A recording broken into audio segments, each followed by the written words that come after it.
big. So, namin duha ka picture, but then pa, ay, napaday, isa una.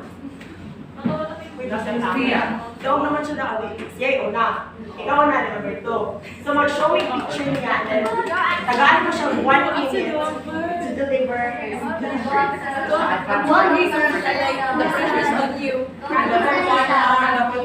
Nakasabot ka sa picture. Uy!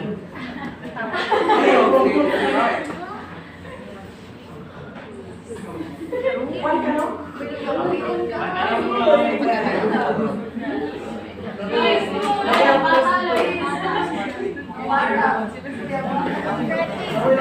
So this is a very relatable and relevant issue. Ay, sabi sa akin, oras ako. 1 minute na ha. 1 minute na ha. Okay, mag-report na siya. Okay, pag-report na. So, ay, ma'am, ikaw judge mo, ito pamili mo. Ano din ikaw? 1, ready, go. I believe that we should, the picture I saw is that people who are uniting each other by their hands, they are circling. I believe that picture symbolizes unity. I think that picture, unity, unity by what the color of the skin is, because whatever the color you have right now, whatever, I think it is not the basis for us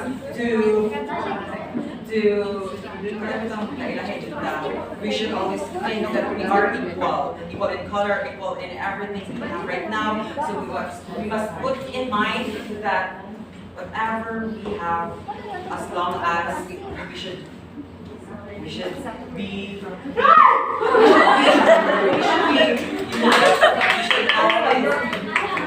united. Time's up.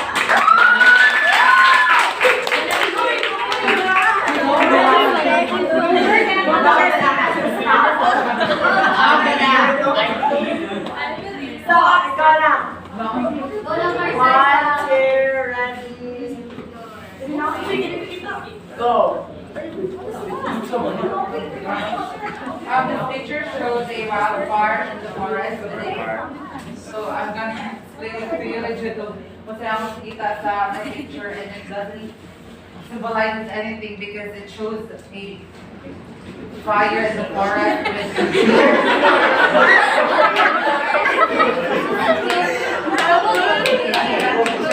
I think it doesn't mean anything.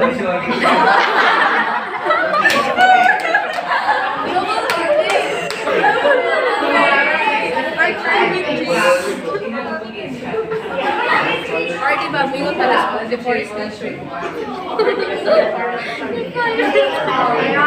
Wildfire. What farming? Thank you for your answer. Very good. Lahing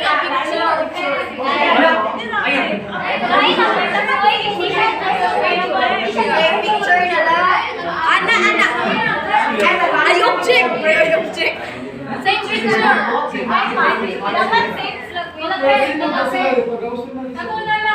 Pwede ba ko siya sa form of and then,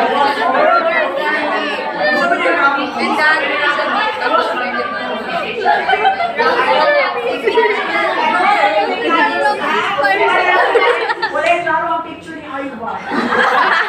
Uy, naman yung symbol ko, naman yung mga kandiya.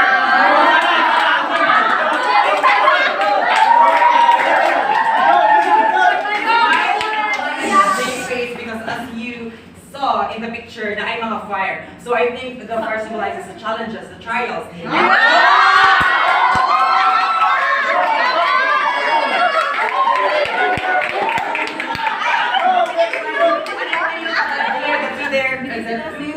Here is lovers.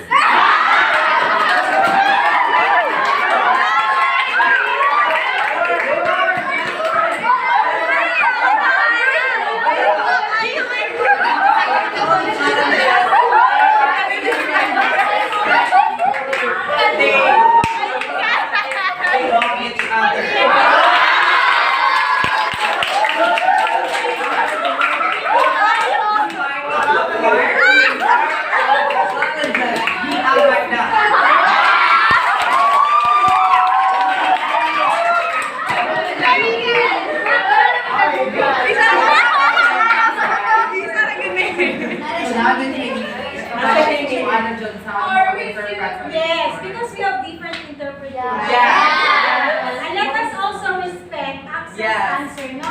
It doesn't mean anything to him, diba? Yes. Kasi perhaps, ano siya yung nananggaw sa kanila. Or I'm really implicit po. Are you distracted? Or diba? Wala na din siya. Wala na din siya kung ano mo. Hindi mo.